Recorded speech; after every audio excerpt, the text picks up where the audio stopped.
यात्रीगण कृपया ध्यान दें। इटावा से कानपुर की ओर जाने वाली पैसेंजर ट्रेन प्लेटफॉर्म नंबर 1 पर आ रही है 8:45 पर। उसी समय जब अनाउंसमेंट होता है तो उसी समय जो लड़का होता है हितेश, वो अपने डिब्बे में बैठ जाता है। और जब बैठ जाता है ट्रेन चल देती है, ट्रेन चल रही होती है, कानपुर की ओर जा रही होती है।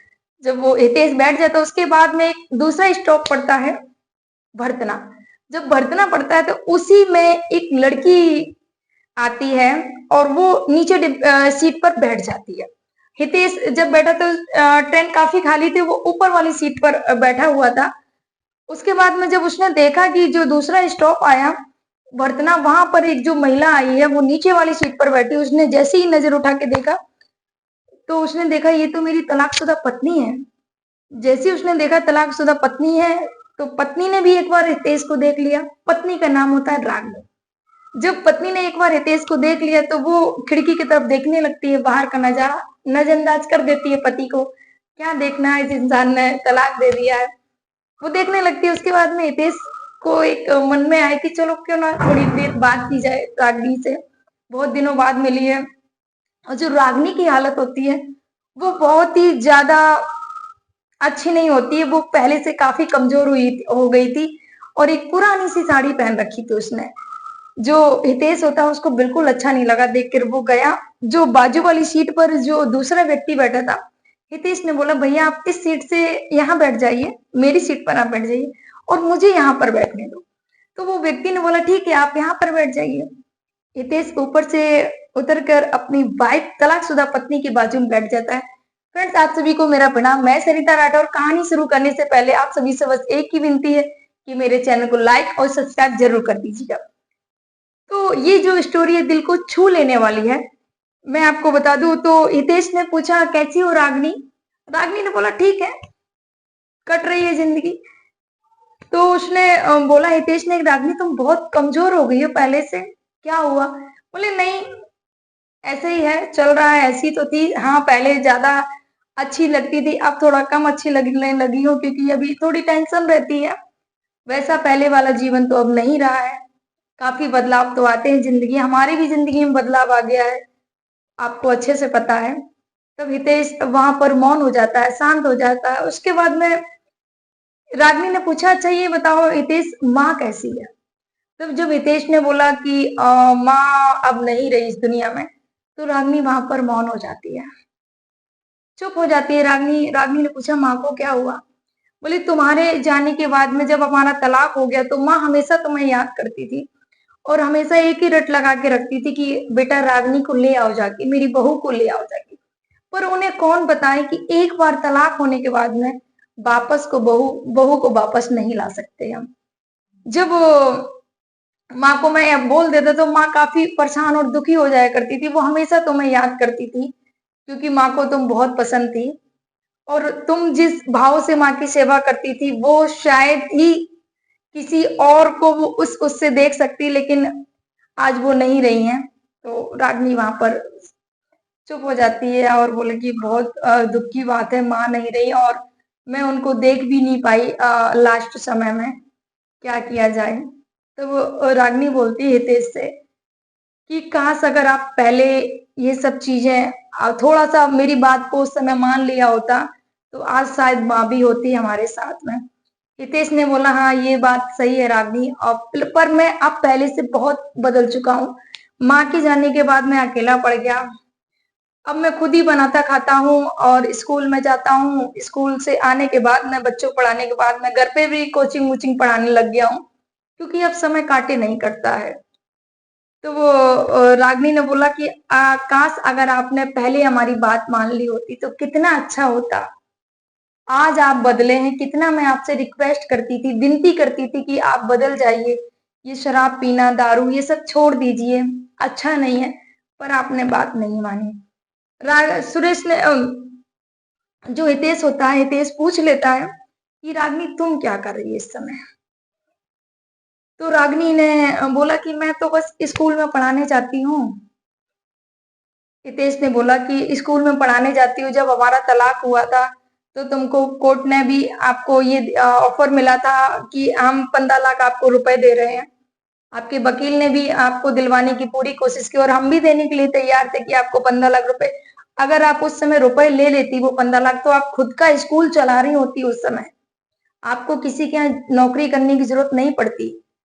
तो रागनी वहां पर बोली, अगर मैं उस समय आपसे 15 लाख रुपए ले लेती तो मेरे मन में यही रहता कहीं ना कहीं कि मैं तुम्हारे पैसों से ही आज जो भी कर रही हूँ, तुम्हारे पैसे से ही कर रही, तो मैं किसी का एहसान नहीं लेना चाहती थी।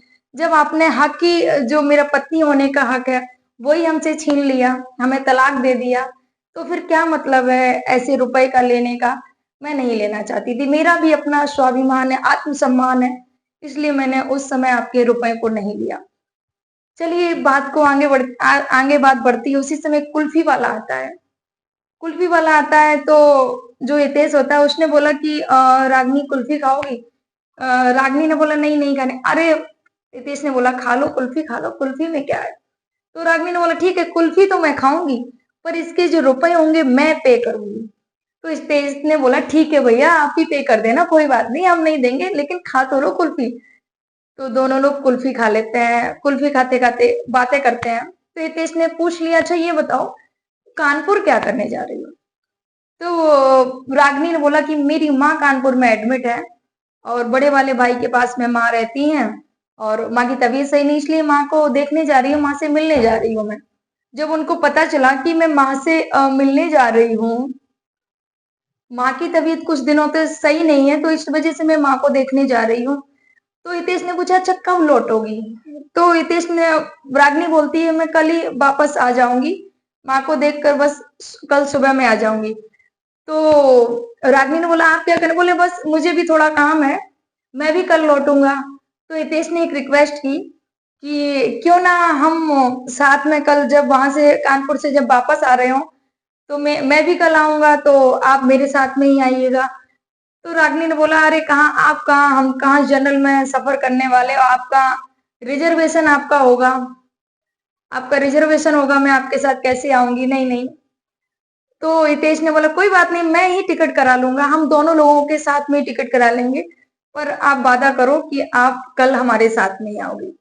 तो बहुत ज्यादा रिक्वेस्ट करता है हितेश, तो रागनी मान जाती है। रागनी ने बोला ठीक है, कल हम फिर जब वापस जाएंगे तो हम इसी ट्रेन से, और इस समय समय बता देते हैं कि 9:30 बजे का समय है, हम इस समय आपको स्टेशन पर मिलेंगे। तो जो रागनी होती है कानपुर स्टेशन आ जाता है, रागनी अपने भाई के यहाँ माँ को देखने के लिए चली जाती है, और जो हितेश होता है वो भी अपना काम निपटाने के लिए चले जाते हैं। हितेश का काम तो एक ही दिन का था, लेकिन इतने साल, 8 साल बाद जो पत्नी मिली थी उसको, जब उससे बातें हुई तो हितेश ने बोला एक मौका दिया है भगवान ने, तो क्यों इस मौके को हमें छोड़ना चाहिए। तो हितेश ने इंतजार किया, एक रात रुके हितेश, और उसके बाद में दोनों लोग स्टेशन पे, दूसरा दिन जैसे ही होता है तो हितेश को तो बहुत अच्छा लग रहा था कि मेरी पत्नी, 1 घंटा पहले ही हितेश पहुंच जाते हैं स्टेशन पर और रागनी का इंतजार करने लगते हैं। जब कानपुर स्टेशन पे हितेश पहुंच जाते हैं उसके बाद में रागनी 1 घंटे बाद आती हैं, क्योंकि 9:30 बजे का टाइमिंग था। उसके बाद में रागनी 9:15 बजे वहां पर आती हैं। हितेश ने बोला अरे बहुत देर लगा, बोले हाँ थोड़ा टाइम लग गया। उसके बाद में जब ट्रेन आती है दोनों लोग एक ही डिब्बे में बैठ जाते हैं। बैठने के बाद में फिर से अपनी बातें शुरू करते हैं। कहीं ना कहीं वो एक दूसरे को कुछ जैसे कुछ कहना चाह रहे हो। हितेश ने बोला कि मैं बहुत चेंज हो गया हूँ पहले से, मैं पहले जैसा बिल्कुल नहीं रहा हूँ। तो रागनी की आंखें भर जाती हैं।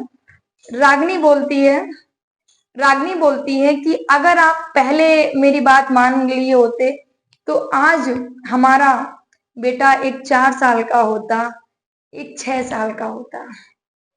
जब ये बात रागनी ने दबे शब्दों से बोली तो हितेश की भी आंखों में आंसू भर जाते हैं। हितेश की भी आंखों में आंसू भर जाते हैं और रागनी सिसक सिसक के रोने लगती है।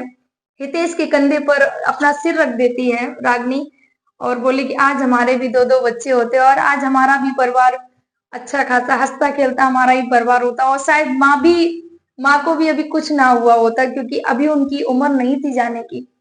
हितेश ने बोला कि हाँ मुझसे गलती तो बहुत हुई है, क्योंकि दोनों बार में जो भी प्रेगनेंसी रुकी थी उनको अबॉर्शन करा दिया हितेश ने। क्योंकि दारू पीने के बाद मार-कूट, लड़ाई-झगड़े ये सब होते रहते थे। ऐसे करके रागिनी का जो जीना दुश्वार हो गया था। इस वजह से रागिनी ने तलाक ले लिया था कि मैं नहीं रहना चाहूँगी। लेकिन जब हितेश ने ये सारी बातें की मैं बदल चुका हूँ और रागिनी रोने लगती, दोनों पति-पत्नी रो रहे होते हैं और मन ही मन में पछतावा होता है हितेश के। ट्रेन चल रही होती है, दोनों पछतावा के साथ में आगे बढ़ रहे होते हैं। तो रागिनी ने बोला कि अब पछताने से क्या होगा? अब क्या होगा? अब तो समय निकल चुका है। तो हितेश ने बोला कि अभी भी कुछ नहीं हो गया, हमारे पास समय है। अगर हम चाहें तो हम फिर से एक नया जीवन शुरू कर सकते हैं, अगर आप कहो तो।